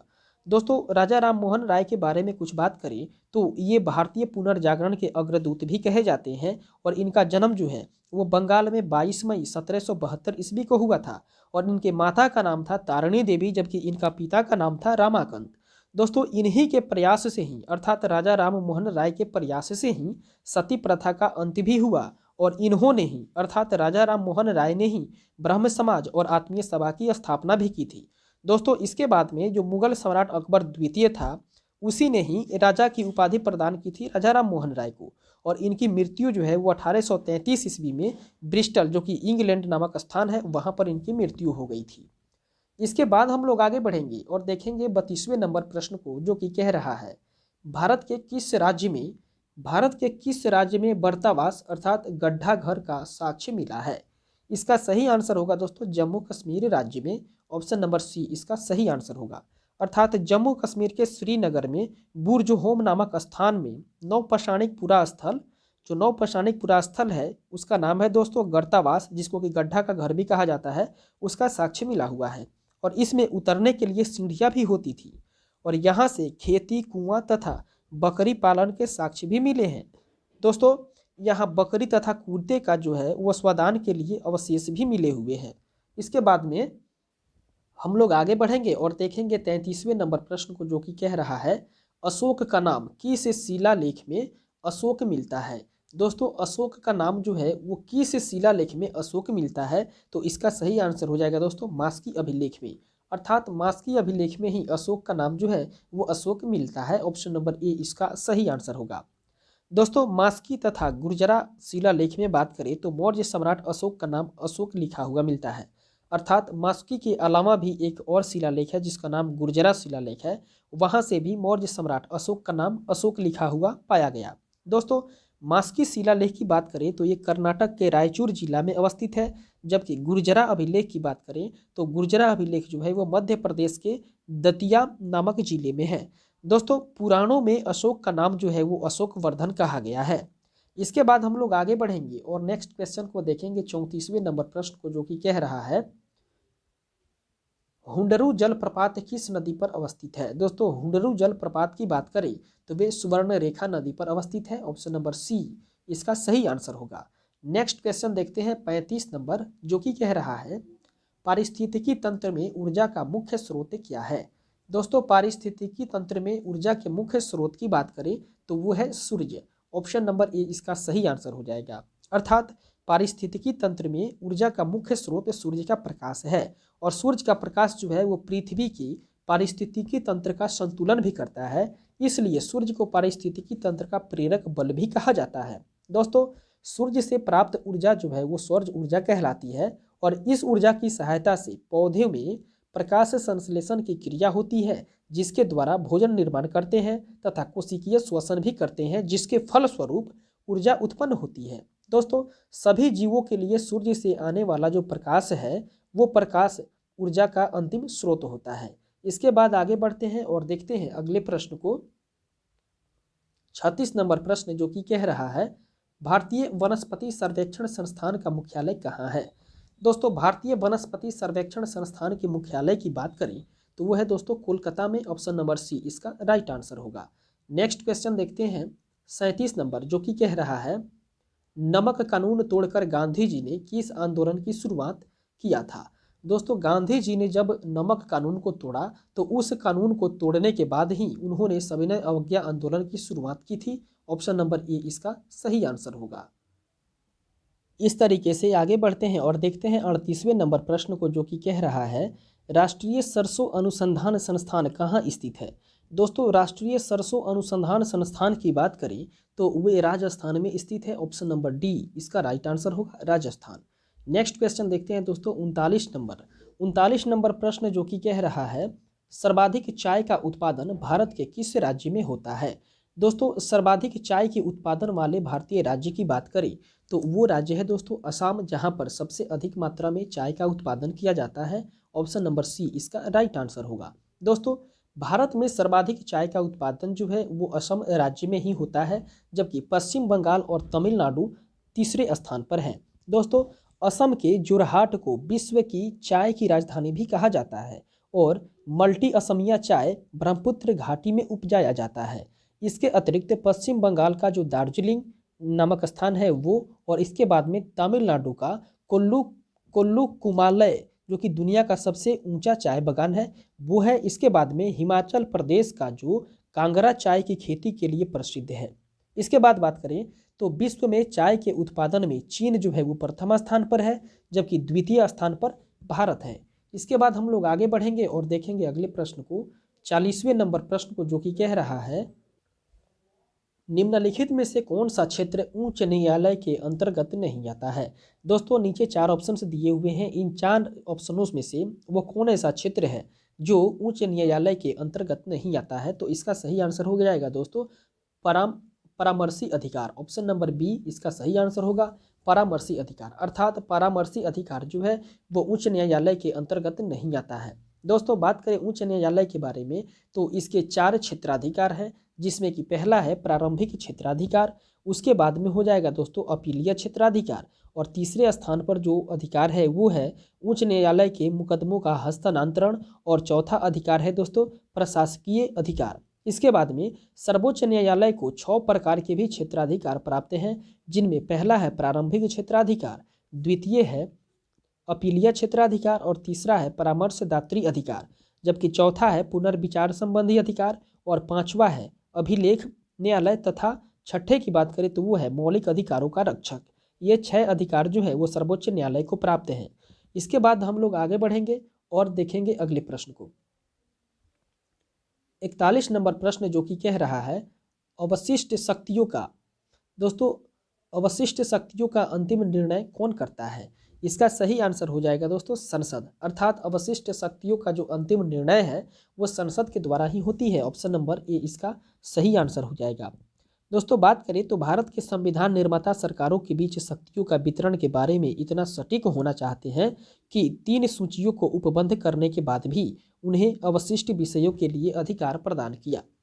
दोस्तों जो विषय किसी भी एक सूची में शामिल नहीं है उसे अवशिष्ट विषय कहा जाता है, और इन विषयों के अंतिम निर्णय लेने का अधिकार जो है वो संसद को ही प्राप्त है, जैसे कि सॉफ्टवेयर, हार्डवेयर और इंटरनेट, इस सबसे संबंधित जो निर्णय है वो संसद लेती है। इसके बाद हम लोग आगे बढ़ेंगे और देखेंगे अगले प्रश्न को। 42 नंबर प्रश्न जो कि कह रहा है संविधान में कुल कितने भाषाओं का उल्लेख किया गया है। दोस्तों संविधान में बात करें तो कुल मिलाकर के 22 भाषाओं का उल्लेख किया गया है। ऑप्शन नंबर बी इसका सही आंसर होगा। आगे बढ़ते हैं, नेक्स्ट क्वेश्चन को देखते हैं। 43 नंबर प्रश्न जो कि कह रहा है बेकिंग सोडा का रासायनिक सूत्र क्या होता है। दोस्तों बेकिंग सोडा के रासायनिक सूत्र की बात करें तो वो होता है दोस्तों NaHCO3। ऑप्शन नंबर बी इसका सही आंसर होगा, NaHCO3। नेक्स्ट क्वेश्चन देखते हैं दोस्तों 44 नंबर प्रश्न जो कि कह रहा है जंग का रासायनिक सूत्र क्या होता है। दोस्तों जंग का रासायनिक सूत्र की बात करें तो वो होता है Fe2O3 XH2O। Option number A इसका सही आंसर हो जाएगा। दोस्तों, लोहे में जंग लगना जो है वो एक रासायनिक परिवर्तन का उदाहरण है और जंग लगने के बाद लोहे का भार जो है वो स्वतः बढ़ जाता है। इसके बाद में लोहे में जंग लगने से बना पदार्थ जो है वो फेरिस्फोरिक ऑक्साइड होता है, जिसका सूत्र होता है Fe2O3XH2O। इसके बाद में पेंट करके, तेल या ग्रीच लगा के, उसके बाद में यशद लेपन और क्रोमियम लेपन, इसके बाद में एनोडीकरण तथा मिश्र धातु आदि के माध्यम से लोहे को जंग लगने से भी बचाया जा सकता है। दोस्तों, तांबे में जंग जो है वो कॉपर कार्बोनेट के रूप में, जबकि सिल्वर में जो है वो सिल्वर सल्फाइड के रूप में जंग लगती है। इसके बाद हम लोग आगे बढ़ेंगे और बात करेंगे 45 नंबर क्वेश्चन के बारे में, जो कि कह रहा है स्टेपी क्षेत्र किस फसल के लिए प्रसिद्ध है। दोस्तों, स्टेपी क्षेत्र जो है या स्टेपी घास के मैदान जो है वो गेहूं के लिए उपयुक्त माना जाता है। ऑप्शन नंबर बी इसका सही आंसर हो जाएगा। दोस्तों, स्टेपी घास के मैदान के रूप में बात करें तो वो विश्व भर में प्रसिद्ध है और यह घास का मैदान जो है वो पूर्वी यूरोप से लेकर के यूक्रेन तक फैली हुई है। इसके बाद में स्टेपी क्षेत्र जो है वो गेहूं की खेती के लिए विश्व प्रसिद्ध है और स्टेपी जलवायु जो है वो वहाँ पर पछुआ पवन वाली होती है। दोस्तों, स्टेपी क्षेत्र जो है वो शीतोष्ण कटिबंध क्षेत्र में आते हैं। उत्तरी अमेरिका का प्रेयरी घास का जो मैदान है वो गेहूं उत्पादन के लिए प्रसिद्ध है और यह क्षेत्र मक्का उत्पादन के लिए भी विश्व प्रसिद्ध मानी जाती है। इस तरीके से आगे बढ़े और देखते हैं 46 नंबर प्रश्न को, जो कि कह रहा है किसी कंपनी द्वारा सर्वप्रथम रेलवे की शुरुआत की गई। सॉरी दोस्तों, यहाँ किसी नहीं बल्कि किस होगा, अर्थात किस कंपनी के द्वारा सर्वप्रथम रेलवे की शुरुआत की गई। दोस्तों, वो कंपनी है Great Indian Peninsula. Option number C इसका राइट आंसर हो जाएगा। अर्थात ग्रेट इंडियन पेनिनसुला नामक कंपनी के द्वारा ही सर्वप्रथम रेलवे की शुरुआत की गई थी। दोस्तों, बात करें ग्रेट इंडियन पेनिनसुला कंपनी के बारे में तो इसकी स्थापना हुई थी 1 अगस्त 1849 ईस्वी को मुंबई में की गई थी। दोस्तों, इस कंपनी की स्थापना जो है वो great Indian peninsula railway company अधिनियम 1849 के तहत ही किया गया और इसके तहत 16 अप्रैल 1833 ईस्वी को मुंबई तथा ठाणे के बीच में ट्रेन चलवाई गई थी। यह कंपनी 5 नवंबर 1951 ईस्वी को समाप्त हो गई, इसका समूल विनाश हो गया। इसके बाद हम लोग आगे बढ़ेंगे और देखेंगे अगले प्रश्न को, 47 नंबर प्रश्न, जो कि कह रहा है उत्तर भारत में भक्ति आंदोलन को किसने प्रारंभ किया। दोस्तों, उत्तर भारत में भक्ति आंदोलन की बात करें तो भक्ति आंदोलन का शुरुआत करने वाले थे उत्तर भारत में रामानंद, अर्थात रामानंद के द्वारा ही उत्तर भारत में भक्ति आंदोलन की शुरुआत की गई थी। ऑप्शन नंबर डी इसका राइट आंसर होगा। नेक्स्ट क्वेश्चन देखते हैं हम लोग 48 नंबर प्रश्न, जो कि कह रहा है तुर्कान ए चिहलगान को समाप्त किसने किया था। दोस्तों, तुर्कान ए चिहलगान की बात करें तो इसको समाप्त करने वाले थे बलबन, अर्थात ये बलबन के द्वारा ही समाप्त किया गया। ऑप्शन नंबर डी इसका राइट आंसर होगा। नेक्स्ट क्वेश्चन आगे बढ़ते हैं। इसके बाद हम लोग देखते हैं 49 नंबर प्रश्न को, जो कि कह रहा है सरकार के वित्तीय खर्च पर अंतिम टिप्पणी कौन करता है। दोस्तों, सरकार के वित्तीय खर्च पर अंतिम टिप्पणी करने वाले की बात करें तो वो किया जाता है CAG अर्थात कैग के द्वारा। ऑप्शन नंबर सी इसका सही आंसर होगा। अर्थात सरकार के वित्तीय खर्च पर अंतिम टिप्पणी जो है वो कैग करता है CAG। CAG को कहा जाता है दोस्तों नियंत्रक एवं महालेखा परीक्षक। दोस्तों, ये भारतीय संविधान में CAG का वर्णन अर्थात नियंत्रक एवं महालेखा परीक्षक के वर्णन की बात करें तो अनुच्छेद 148 से लेकर के 151 के बीच में की गई है। दोस्तों, नियंत्रक एवं महालेखा परीक्षक की नियुक्ति जो है वो राष्ट्रपति करता है, परंतु उसे पद से संसद के दोनों सदनों के समावेदन पर भी हटाया जा सकेगा, जिसका आधार कदाचार या आत्म असमर्थता होगा। अर्थात वो कोई कदाचार में पकड़ा जाए या वो असमर्थ रहे तो वो संसद के समावेदन के द्वारा हटाया जा सकता है, संसद के दोनों सदनों के द्वारा हटाया जा सकता है। इसके बाद बात करें CAG के बारे में तो CAG अर्थात कैग को सार्वजनिक धन का संरक्षक भी कहा जाता है और इसके बाद में भारत तथा प्रत्येक राज्य एवं प्रत्येक संघ राज्य क्षेत्र की संचित निधि से किए गए सभी व्यय विधि के अधीन हुए हैं। इस बात का संपरीक्षा जो है वो CAG ही करता है, अर्थात कैग ही करता है। इसके बाद हम लोग आगे बढ़ेंगे और देखेंगे अगले प्रश्न को, 50वें नंबर प्रश्न को देखें, जो कि कह रहा है पश्चिमी विक्षोभ अपना नमी निम्न में से किस सागर से प्राप्त करता है। दोस्तों पश्चिमी विक्षोभ जो होता है वो अपना नमी की बात करें तो वो नमी प्राप्त करता है कैस्पियन सागर से। ऑप्शन नंबर ए इसका सही आंसर हो जाएगा, कैस्पियन सागर। दोस्तों जो पश्चिमी विक्षोभ होता है, पश्चिमी विक्षोभ भूमध्य रेखा क्षेत्र में उत्पन्न होने वाली वह बाह्य उष्णकटिबंधीय आंधी है जो कि सर्दियों में भारतीय उपमहाद्वीप के पश्चिम उत्तर भागों में अकस्मात बारिश ला देती है। इसके बाद में उत्तरी भारत के मैदानी भागों में शीत ऋतु में वर्षा जो है वो पश्चिमी विक्षोभ के कारण ही होती है, जिसे कि जेट स्ट्रीम के नाम से जाना जाता है। दोस्तों राजस्थान में इस वर्षा को मावट भी कहा जाता है।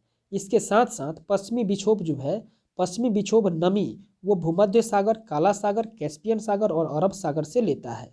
इसके बाद हम लोग आगे बढ़ेंगे और देखेंगे 51वें नंबर प्रश्न को, जो कि कह रहा है तत्कार किस नृत्य का एक रूप है। दोस्तों तत्कार की बात करें तो तत्कार जो है वो कथक नृत्य का एक रूप है। ऑप्शन नंबर बी इसका राइट आंसर हो जाएगा।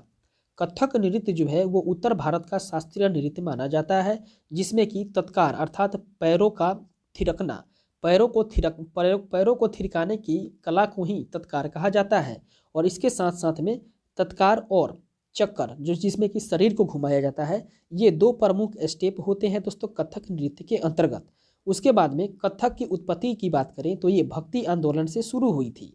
और कथक नृत्य से जो संबंधित मुख्य कलाकार हैं उसमें आ जाते हैं दोस्तों बिरजू महाराज, सितारा देवी, रोशन कुमारी, इसके बाद में दुर्गालाल रोहिणी और उमा शर्मा, इसके साथ साथ में उर्मिला नागर, राम मोहन इत्यादि, ये सब जो हैं वो कथक नृत्य के से संबंधित कलाकार हैं। दोस्तों कथक ही भारत का एकमात्र ऐसा शास्त्रीय नृत्य है जिसका संबंध उत्तर भारत तथा मुस्लिम संस्कृति दोनों से है। दोस्तों इस तरीके के जो स्टैटिक्स क्वेश्चन हैं उस सब के जानकारी प्राप्त करने के लिए, नृत्य से संबंधित जानकारी प्राप्त करने के लिए आप लोग स्टैटिक जीके नामक जो प्लेलिस्ट बनाया गया है वहाँ से आप लोग जाकर के जानकारी प्राप्त कर सकते हैं। वहाँ पे बहुत सारे स्टैटिक जीके से संबंधित क्वेश्चन का एक संग्रह दिया गया है, वहाँ से भी आप लोग देख करके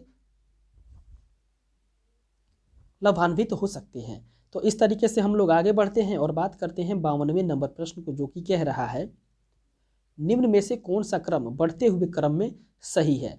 दोस्तों बढ़ते हुए क्रम की बात करें तो निम्नलिखित में से जो क्रम दिया हुआ है वो है दोस्तों, सबसे पहले इसके ऑप्शंस को एक बार हम लोग देख लेते हैं। इसके ऑप्शंस के देखने के बाद ये पता चलता है कि जो बढ़ते क्रम में दिया हुआ क्रम है उसका सही आंसर हो जाएगा बाइट, मेगाबाइट, किलोबाइट, उसके बाद गीगाबाइट और टेराबाइट। ऑप्शन नंबर बी इसका सही आंसर हो जाएगा। आगे बढ़ते हैं दोस्तों और देखते हैं अगले प्रश्न को। इसके बाद हम लोग देखते हैं 53 नंबर प्रश्न को, जो कि कह रहा है सौरभ लोढ़ा का संबंध निम्नलिखित में से किस संस्थान से है। दोस्तों सौरभ लोढ़ा की बात करें तो इनका संबंध रहा है आईआईटी बॉम्बे से। ऑप्शन नंबर बी इसका राइट आंसर होगा। इसके बाद नेक्स्ट क्वेश्चन देखते हैं 54 नंबर, जो कि कह रहा है आईआईटी मद्रास ने जिस इलेक्ट्रॉनिक टू व्हीलर को बनाया उसका नाम क्या है। दोस्तों आईआईटी मद्रास के द्वारा जिस इलेक्ट्रॉनिक टू व्हीलर को बनाया गया उसका नाम रखा गया है दोस्तों पाइमो। ऑप्शन नंबर सी इसका सही आंसर हो जाएगा, पाइमो। पाइमो की बात करें दोस्तों तो आईआईटी मद्रास के स्टूडेंट के एक स्टार्टअप ने एक इलेक्ट्रिक टू व्हीलर बनाया जो मोबाइल फ़ोन से भी ज़्यादा स्पीड में चार्ज हो सकता है, और इस बाइक का नाम रखा गया पाइमो। इसके बाद हम लोग आगे बढ़ेंगे और नेक्स्ट क्वेश्चन को देखेंगे 55 नंबर प्रश्न, जो कि कह रहा है बिग ट्रंक रूट का संबंध किससे है। दोस्तों बिग ट्रंक रूट के संबंध की बात करें तो इसका संबंध है दोस्तों जल परिवहन से। ऑप्शन नंबर बी इसका राइट आंसर हो जाएगा। अर्थात बिग ट्रंक रूट जो है वो उत्तर अटलांटिक महासागर से होकर के गुजरती है और यह एक जल परिवहन मार्ग है और यह दुनिया का सर्वाधिक व्यस्त जल मार्ग भी है। इसके बाद हम लोग आगे बढ़ेंगे और देखेंगे 56 नंबर प्रश्न को, जो कि कह रहा है कपिला अभियान का संबंध किससे है।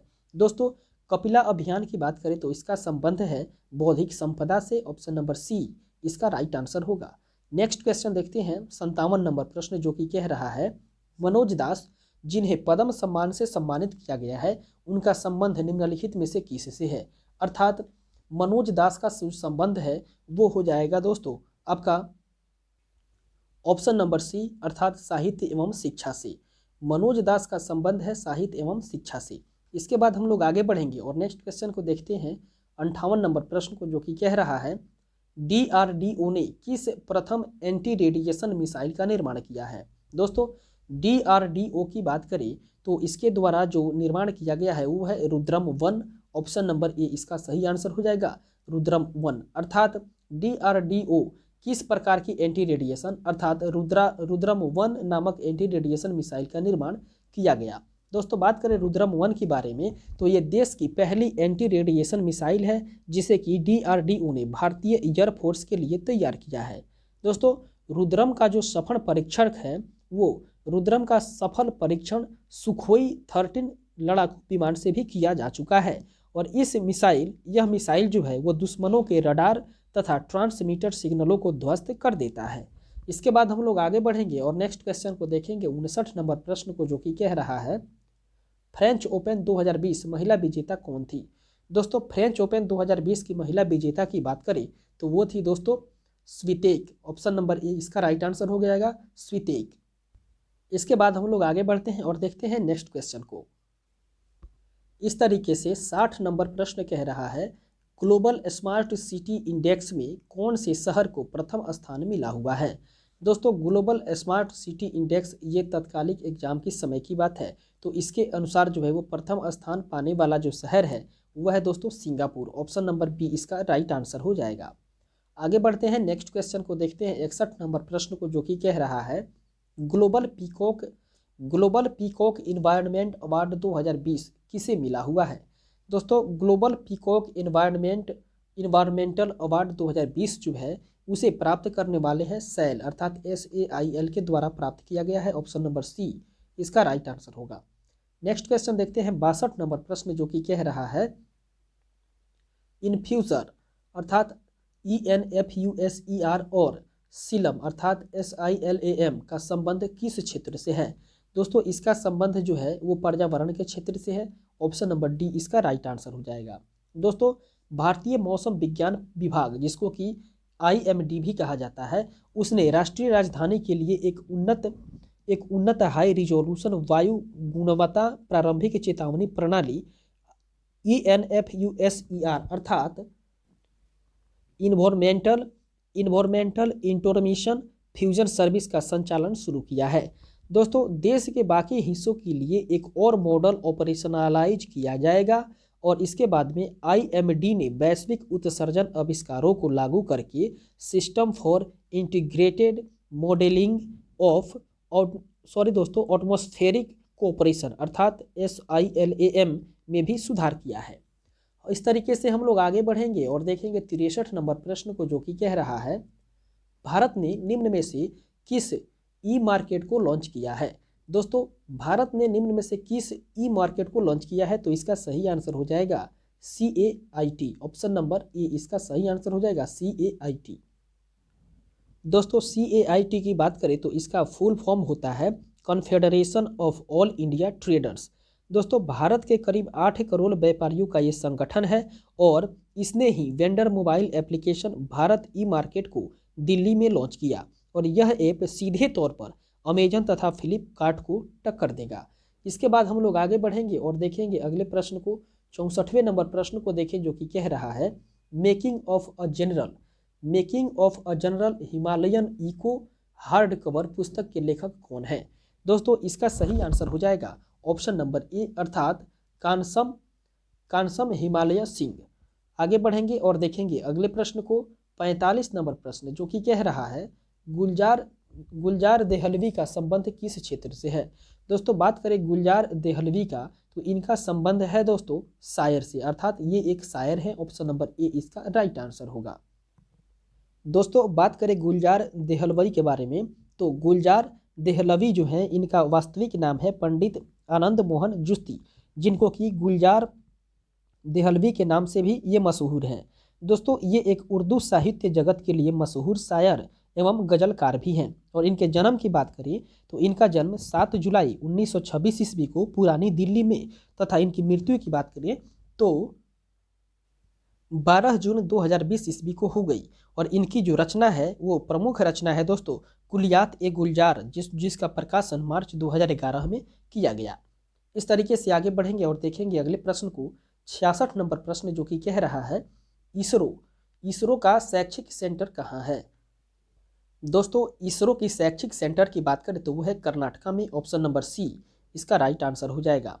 अर्थात भारतीय अंतरिक्ष अनुसंधान संगठन अर्थात इसरो की स्थापना जो है वो 15 अगस्त 1969 ईस्वी को विक्रम साराभाई के द्वारा किया गया और इसरो का मुख्यालय जो है वो बेंगलुरु में है। दोस्तों प्रारंभिक काल में इस संगठन का नाम अंतरिक्ष अनुसंधान के लिए भारतीय राष्ट्रीय समिति रखा गया था और इसरो ने 2021 ईस्वी तक अंतरिक्ष में कुल मिलाकर के 370 उपग्रह छोड़े हैं, जिसमें 101 देशी हैं और 269 विदेशी सैटेलाइट भी शामिल हैं।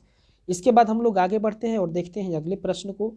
67 नंबर प्रश्न जो कि कह रहा है संविधान की निम्न में से कौन सी विशेषता संघात्मक नहीं है। दोस्तों संविधान की निम्नलिखित में से वो कौन ऐसी विशेषता है जो संघात्मक नहीं है, तो इसका राइट आंसर हो जाएगा एकीकृत न्यायपालिका, ऑप्शन नंबर सी इसका सही आंसर हो जाएगा। अर्थात एकीकृत न्यायपालिका जो है वो संघात्मक नहीं है, ऑप्शन नंबर सी इसका राइट आंसर हो जाएगा। संघवाद की बात करें दोस्तों तो संघवाद एवं संघात्मक विशेषताएं संवैधानिक राज्य संचालन की उस प्रवृत्ति का प्रारूप है जिसके अंतर्गत विभिन्न राज्य एक संविदा द्वारा एक संघ की स्थापना करते हैं और इस संविदा के अनुसार एक संघीय सरकार एवं एक इसके बाद में अनेक राज्य सरकारें संघ की विभिन्न इकाइयां हो जाती है।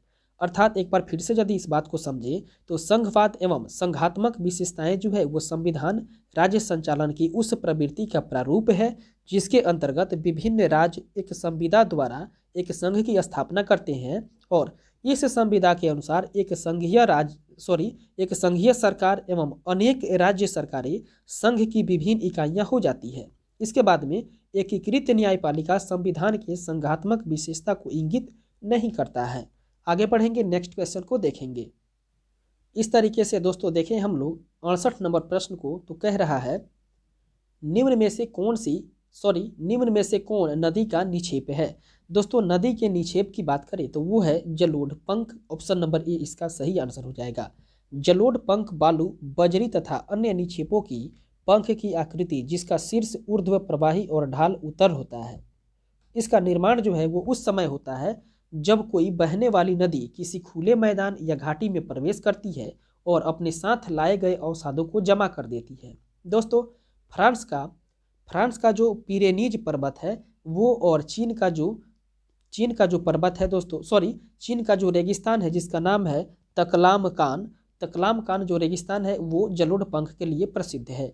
इसके बाद हम लोग आगे बढ़ते हैं और बात करते हैं दोस्तों 69 नंबर प्रश्न के बारे में जो कि कह रहा है विषुवत रेखा से ध्रुव की ओर जाने पर स्मॉल जी का मान में क्या परिवर्तन होता है। दोस्तों विषुवत रेखा से अगर ध्रुव की ओर हम लोग चलें तो जी का मान जो है वो अपवर्तित रहता है। इस तरीके से जी का मान जो है वो बढ़ता है। ऑप्शन नंबर बी इसका सही आंसर हो जाएगा। दोस्तों हम लोग बात करें जी के मान में और कौन कौन से परिवर्तन होते हैं तो इसके तहत हम लोग देखते हैं कि पृथ्वी की सतह से ऊपर या नीचे जाने पर जी का मान जो है वो घटता है और इसके बाद में पृथ्वी के ध्रुव अर्थात पोल पर जी का मान जो है वो महत्तम होता है। इसके बाद में विषुवत रेखा पर जी का मान जो है वो न्यूनतम होता है, जबकि पृथ्वी के घूर्णन गति बढ़ने पर जी का मान जो है वो कम हो जाता है। और इसके साथ में बात करें तो पृथ्वी के घूर्णन गति घटने पर जी का मान जो है वो बढ़ जाता है। इस तरीके से इस क्वेश्चन का सही आंसर हो जाएगा दोस्तों ऑप्शन नंबर बी, अर्थात विषुवत रेखा से ध्रुव की ओर जाने पर जी का मान जो है वो बढ़ता है। इसके बाद हम लोग आगे बढ़ते हैं और देखते हैं 70 नंबर प्रश्न को जो कि कह रहा है कैंसर की जांच निम्न में से कौन है।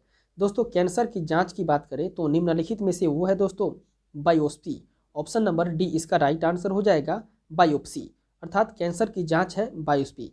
इसके बात करें दोस्तों तो कैंसर को पता लगाने का मुख्य रूप से निम्न टेस्ट होते हैं जिसमें कि बेरियम इनोमा, उसके बाद में बायोप्सी, उसके बाद बोन स्कैन, ये सब जो है वो कैंसर को पता लगाने के लिए ये टेस्ट करवाए जाते हैं। दोस्तों पेंसिर नामक जो ब्लड टेस्ट है उसी से ही कैंसर का पता लगाया जाता है। इसके बाद में कैंसर के इलाज के लिए मुख्य रूप से कीमोथेरेपी का प्रयोग किया जाता है और कैंसर के अध्ययन को ऑन्कोजीन कहते हैं। इसके बाद हम लोग आगे बढ़ेंगे और देखते हैं 71 नंबर प्रश्न को जो कि कह रहा है विश्व मानवाधिकार दिवस कब मनाया जाता है। दोस्तों विश्व मानवाधिकार की बात करें तो वो 10 दिसंबर को मनाया जाता है। ऑप्शन नंबर ए इसका राइट आंसर होगा। आगे बढ़ते हैं, नेक्स्ट क्वेश्चन को देखते हैं। इस तरीके से 72 नंबर प्रश्न जो कि कह रहा है कोरबा कहाँ अवस्थित है। दोस्तों कोरबा की बात करें तो कोरबा जो है वो छत्तीसगढ़ राज्य में अवस्थित है। ऑप्शन नंबर डी इसका राइट आंसर हो जाएगा। कोरबा छत्तीसगढ़ राज्य में है, जहां पर कोरबा में तापीय विद्युत गृह भी स्थित है, जिसका परिचालन एनटीपीसी के द्वारा किया जाता है। दोस्तों एनटीपीसी का कोरबा स्थित पावर प्लांट बिजली उत्पादन में देश में तीसरा स्थान रखता है, जबकि एनटीपीसी तलचर जो कि उड़ीसा में है वो, और इसके साथ साथ में सीपत जो कि छत्तीसगढ़ में है, वो क्रमशः पहले और दूसरे स्थान पर आते हैं। इसके बाद हम लोग आगे बढ़ते हैं और देखते हैं 73वें नंबर प्रश्न को, जो कि कह रहा है गाड़ी में ब्रेक लगने पर किस कारण यात्री आगे की ओर झुकता है। दोस्तों गाड़ी में जब ब्रेक लगती है तो यात्री जो है वो आगे की ओर झुक जाता है, और उसका कारण होता है दोस्तों जड़त्व, अर्थात वो जड़त्व के कारण ही यात्री आगे की ओर झुक जाता है। ऑप्शन नंबर डी इसका राइट आंसर हो जाएगा। दोस्तों अगर कोई वस्तु गतिशील अवस्था में है तो गति में ही रहना चाहती है, अथवा विराम में है तो वह विराम की अवस्था में ही रहना चाहती है। वस्तु के इस गुण को ही जड़त्व कहा जाता है, और न्यूटन के प्रथम नियम को जड़त्व का नियम भी कहते हैं। इसके बाद हम लोग आगे बढ़ते हैं और देखते हैं अगले प्रश्न को। 74 नंबर प्रश्न जो कि कह रहा है राज्यपाल का विशेषाधिकार का संबंध निम्न में से किससे है। दोस्तों राज्यपाल के जो विशेषाधिकार की बात करें तो वो है दोस्तों संवैधानिक विवेकाधिकार, और उसके बाद में अप्रत्यक्ष विवेकाधिकार। दोस्तों संवैधानिक विवेकाधिकार और अप्रत्यक्ष विवेकाधिकार जो है वो राज्यपाल के विशेष अधिकार से संबंध है। ऑप्शन नंबर सी इसका राइट आंसर होगा, अर्थात ए और बी दोनों सही हो जाएंगे। इसके बाद दोस्तों हम लोग बात करें तो राज्यपाल को 2 प्रकार के विशेषाधिकार प्रदान किया गया है। एक है संवैधानिक विशेषाधिकार और दूसरा है दोस्तों परिस्थिति जन्य विवेकाधिकार। दोस्तों संवैधानिक विशेषाधिकार के तहत राष्ट्रपति के विचारार्थ किसी विधेयक को आरक्षित करना, राज्य में राष्ट्रपति शासन की सिफारिश करना, राज्य के विधान परिषद एवं प्रशासनिक मामलों के मुख्यमंत्री से जानकारी प्राप्त करना है। इस तरीके से आगे बढ़ते हैं और नेक्स्ट क्वेश्चन को देखते हैं। 75 नंबर प्रश्न जो कि कह रहा है पंजाब के किस शहर को पहले रामदासपुर के नाम से भी जाना जाता था। दोस्तों पंजाब का वह कौन ऐसा शहर है जिसको पहले रामदासपुर नाम से भी जाना जाता था। वो शहर है दोस्तों अमृतसर। ऑप्शन नंबर डी इसका राइट आंसर होगा, अर्थात पंजाब का जो अमृतसर नामक शहर है उसको पहले रामदासपुर के नाम से भी जाना जाता था। और अमृतसर की स्थापना की बात करें तो अमृतसर की स्थापना सिख के गुरु रामदास ने 1577 ईस्वी में करवाया था। और भारत के ताजमहल के बाद सबसे ज़्यादा पर्यटक जो है वो अमृतसर का गुरुद्वार जो कि स्वर्ण मंदिर है उसको देखने के लिए आते हैं।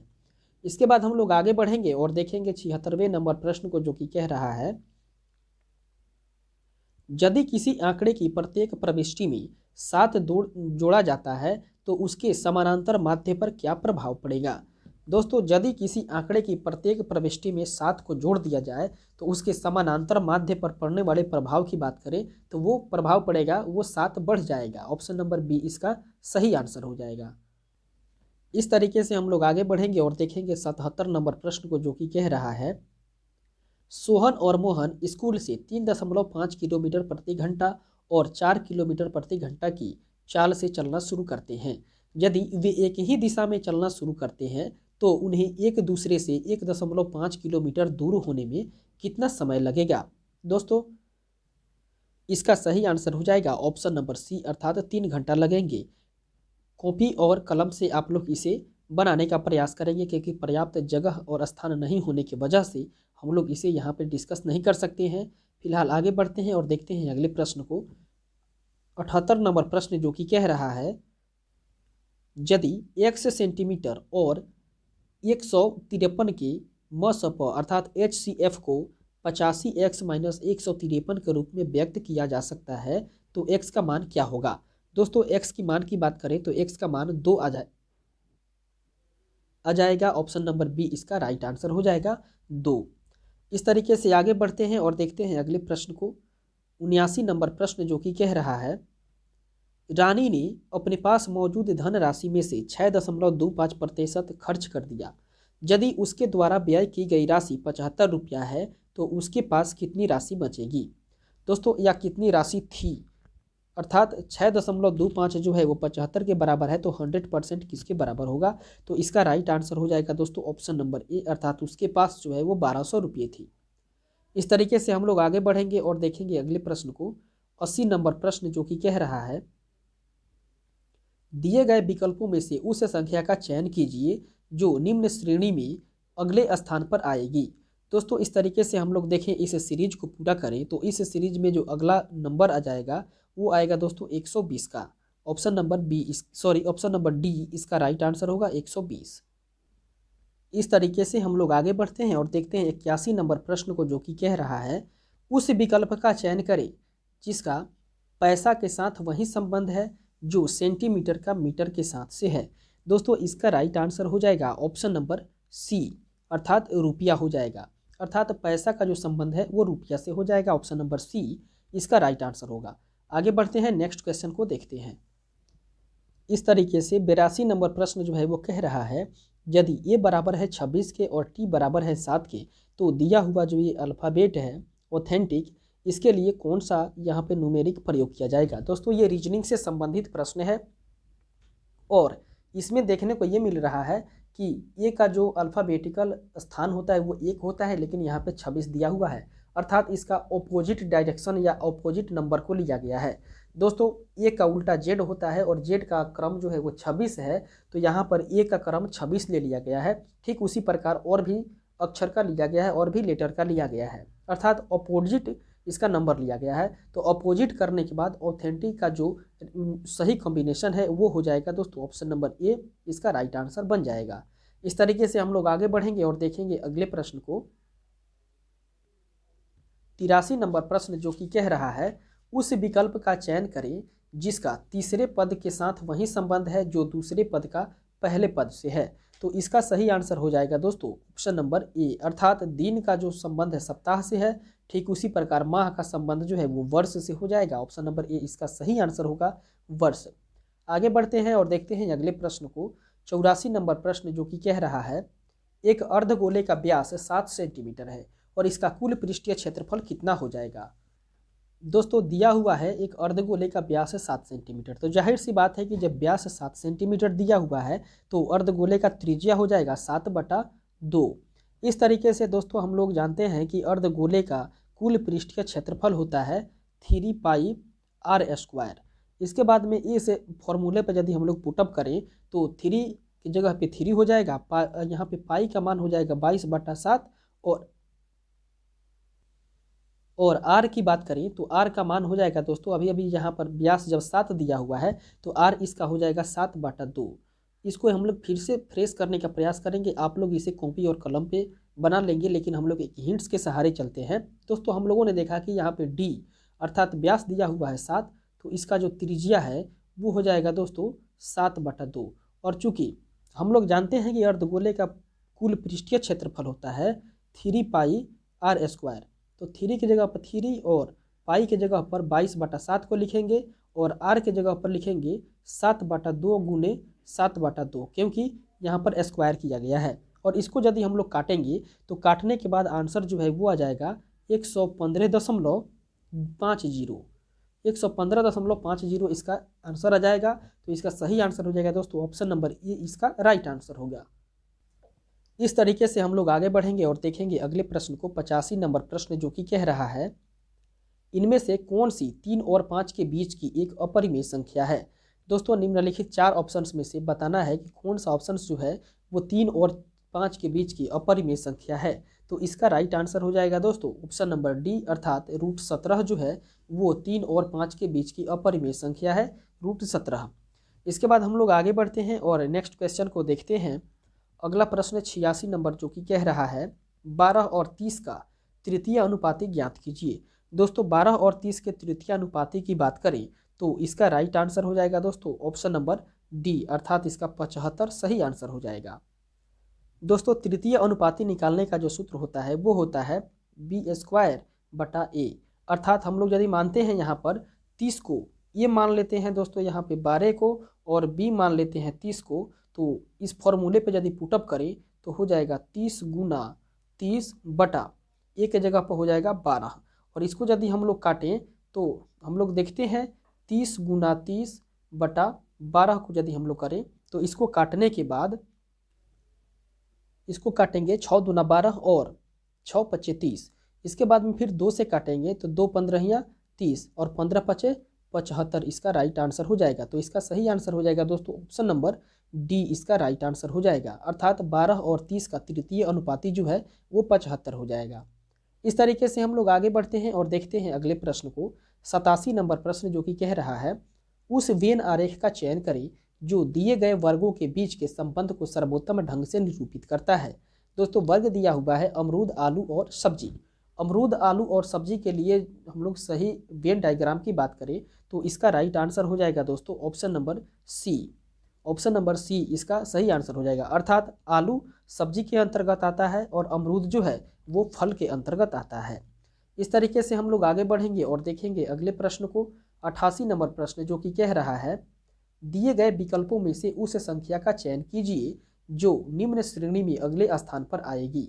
दोस्तों इसका राइट आंसर जो है वो हो जाएगा ऑप्शन नंबर डी, अर्थात 12, 49, 92 अगली संख्या आ जाएगी।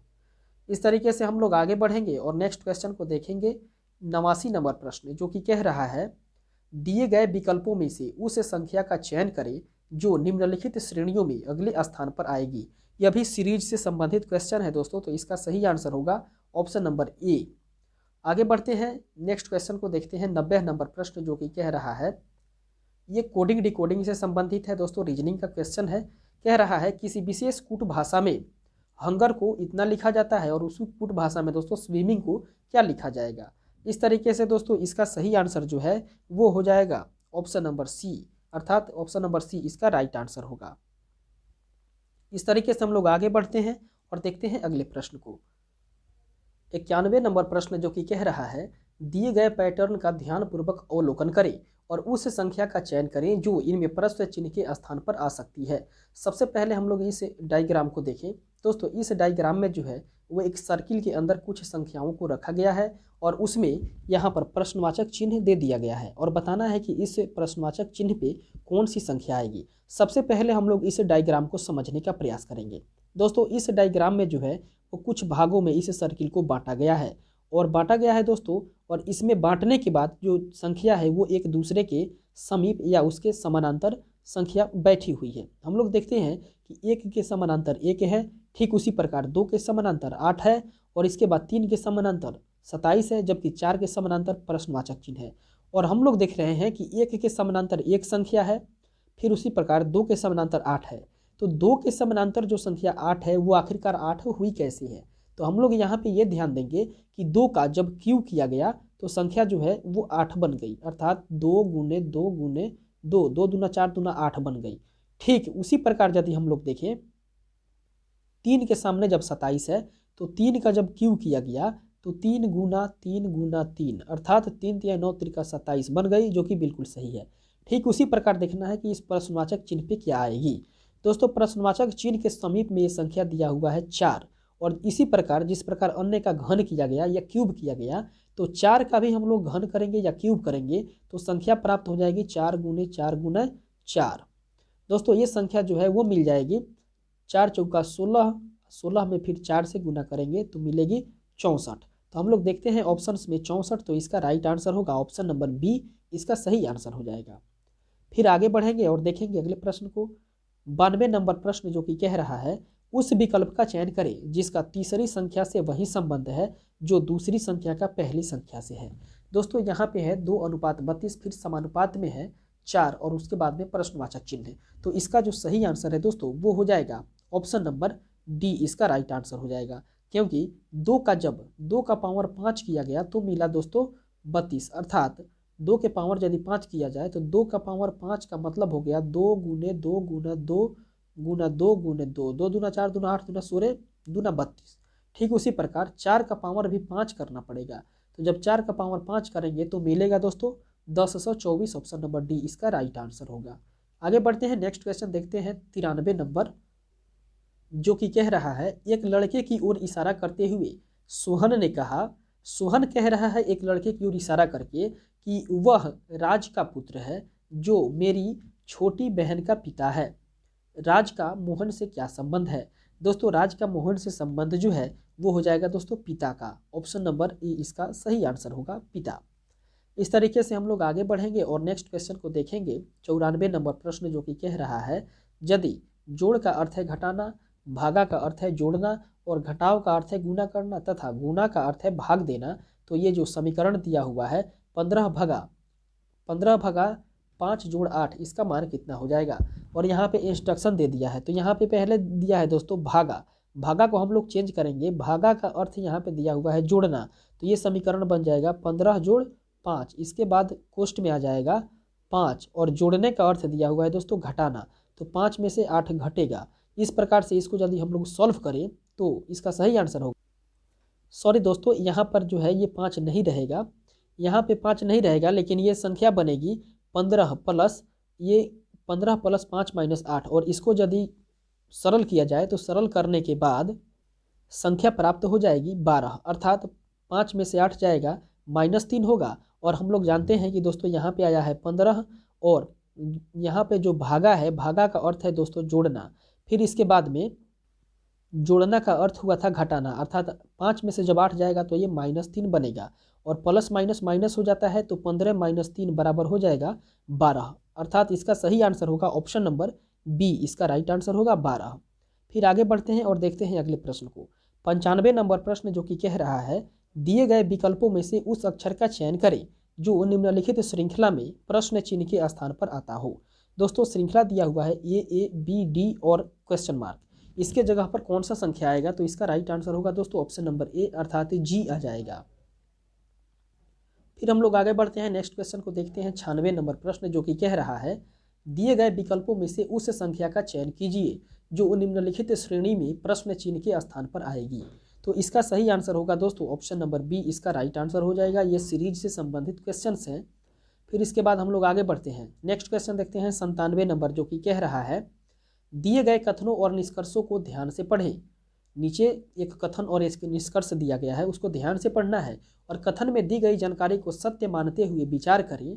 भले ही यह सामान्यतः ज्ञात तत्वों से भिन्न प्रतीत होता है, और बताए गए कि निष्कर्षों में से कौन से कथन का तार्किक रूप से पालन करते हैं। दोस्तों सबसे पहले हम लोग कथन को पढ़ते हैं। कथन कह रहा है, सभी लाल सफ़ेद हैं और सभी सफ़ेद काले हैं। दो कथन दिया हुआ है, एक कह रहा है सभी लाल सफ़ेद हैं और सभी सफ़ेद काले हैं। दोस्तों यदि इसका डायग्राम बनाएं तो पहले कथन के अनुसार इसका डायग्राम हो जाएगा सभी लाल, पहले एक यहाँ पे लाल का जिसको कि हम लोग रेड से निरूपित करते हैं, इसका डायग्राम बनाते हैं। ये सभी लाल जो है वो सफ़ेद हो जाएंगे, अर्थात ये सभी सफ़ेद के श्रेणी में आ जाएंगे, अर्थात इसको हम लोग W से सूचित करते हैं।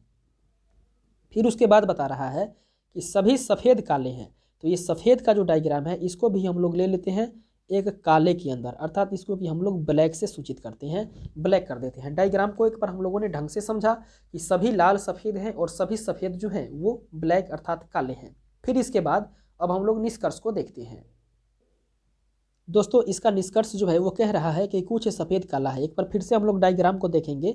हम लोग डायग्राम को इस तरह से समझा था कि ये रेड है और ये रेड जो है वो सभी रेड सफ़ेद अर्थात वाइट बन जाता था, और ये सभी सफ़ेद जो है वो ब्लैक अर्थात काला बन जाता था। ये डायग्राम था। फिर इस डायग्राम के आधार पे बताना है कि दोस्तों कुछ सफ़ेद लाल हैं, लेकिन यहाँ पे सफ़ेद हम लोग देख रहे हैं कुछ नहीं है, बल्कि कुछ सफ़ेद यहाँ पे लाल ऑटोमेटिक है। इस तरीके से ये कथन जो है वो बिल्कुल सही हो जा रहे हैं। फिर दूसरे कथन को हम लोग देखें तो दूसरा कथन जो है वो कह रहा है कुछ काले लाल हैं, कुछ काले जो हैं वो लाल हैं। ये बिल्कुल सही है। ये ब्लैक का जो है दोस्तों डायग्राम, इसमें रेड का भी कुछ हिस्सा पड़ रहा है, इस प्रकार से ये भी बिल्कुल सही है। तीसरा देखें, कुछ लाल काले नहीं है, कुछ लाल काले नहीं है अर्थात ब्लैक में नहीं है, जो कि है, ये कथन जो है वो सही नहीं हो रहा है, ये गलत है। और फिर कह रहा है चौथा निष्कर्ष कि सभी काले सफ़ेद हैं। क्या सभी काले अर्थात ब्लैक जो है वो सभी ब्लैक सभी काले सफ़ेद हैं अर्थात वाइट हैं? नहीं, यहाँ पे कुछ ही काले हैं जो कि सफ़ेद है, तो इस प्रकार से ये कथन भी गलत है। हम लोगों ने देखा कि केवल कथन 1 और कथन 2 सही हो रहा है, तो इसका राइट आंसर जो है वो हो जाएगा दोस्तों ऑप्शन नंबर बी, इसका सही आंसर हो जाएगा। केवल निष्कर्ष 1 एवं निष्कर्ष 2 पालन कर रहे हैं। इस तरीके से हम लोग आगे बढ़ते हैं और देखते हैं 98 नंबर प्रश्न को। 98 नंबर प्रश्न जो कि कह रहा है अंडर रूट 1.21 गुने 0.9 बटा 1.1 गुने 0.11 का मान क्या होगा। दोस्तों इसका सही आंसर जो है वो हो जाएगा ऑप्शन नंबर बी, अर्थात इसका राइट आंसर 3 हो जाएगा। सबसे पहले दोस्तों इसको सरल करेंगे, ये दशमलव से ये दशमलव हटेगा, उसके बाद में इस दशमलव से इस दशमलव को कैंसिल आउट करेंगे और इसके बाद हम लोग इसका गणना करके यदि काटेंगे तो आ जाएगा दोस्तों ऑप्शन नंबर बी, इसका राइट आंसर हो जाएगा 3, इसका सही आंसर हो जाएगा। यदि इसके दशमलव को हटाएंगे तो ये हो जाएगा दोस्तों 121 गुने 9 बटा 11 गुने 11, और ये दोनों जो है वो अंडर रूट में है। इस तरीके से इसका यदि सरलीकरण करें तो हम लोग देखते हैं दोस्तों कि इसका जो मेन थीम आया था वो आया था 121 गुने 9 बटा 11 गुने 11, और ये दोनों जो है वो अंडर रूट में था। तो हम लोग जानते हैं कि रूट से जब बाहर संख्या निकलती है तो स्क्वायर के फॉर्म में निकलती है, और यहाँ पर 121 का मतलब है कि ये 11 गुने 11 है। तो यहाँ से हम लोग केवल 1/11 को लेंगे तो यहाँ से निकलेगा 1/11, और 9 का जो स्क्वायर है दोस्तों वो 3 का स्क्वायर है, तो यहाँ से केवल 3 निकलेगा, और बटा में 2/11 की जगह पर 1/11 निकलेगा। तो 11 से 11 कैंसिल आउट होगा, बच जाएगा 3, तो इसका राइट आंसर होगा 3, अर्थात ऑप्शन नंबर बी इसका सही आंसर हो जाएगा।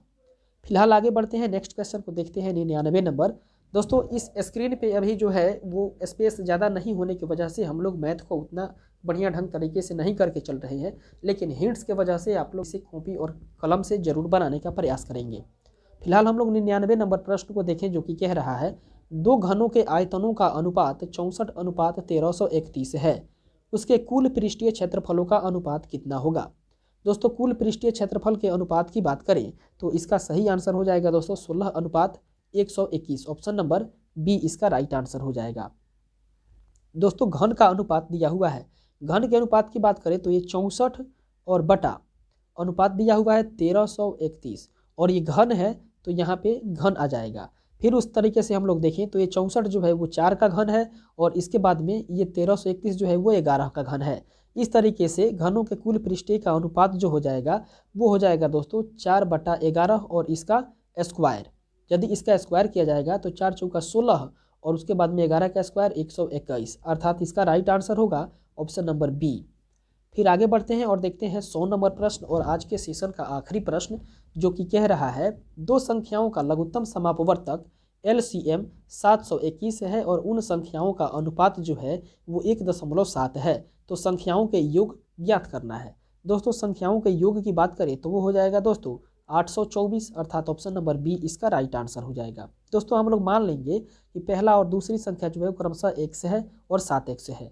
इस तरीके से हम लोग इसका यदि और कैलकुलेशन करेंगे तो कह रहा है संख्याओं का योग अर्थात x + 7x बराबर हो जाएगा 8x, और 8x और x का मान बताना है, तो इस तरीके से इसका सही आंसर होगा 824। हम लोग इसका कैलकुलेशन कॉपी और कलम पे करेंगे।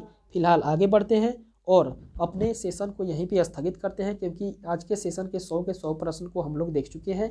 फिलहाल अपने सेशन को यहीं पे पूर्ण विराम देंगे और मिलेंगे एक और बेहतरीन सेशन के साथ नेक्स्ट एपिसोड में, नेक्स्ट वीडियो में हम लोग मिलेंगे। तब तक के लिए धन्यवाद दोस्तों। आप लोग अपना पढ़ाई करते रहिएगा और मज़े में रहिएगा, टेंशन में नहीं रहिएगा। दोस्तों एक बार फिर से जय हिंद। हम लोग मिलेंगे अगले सेशन में। धन्यवाद।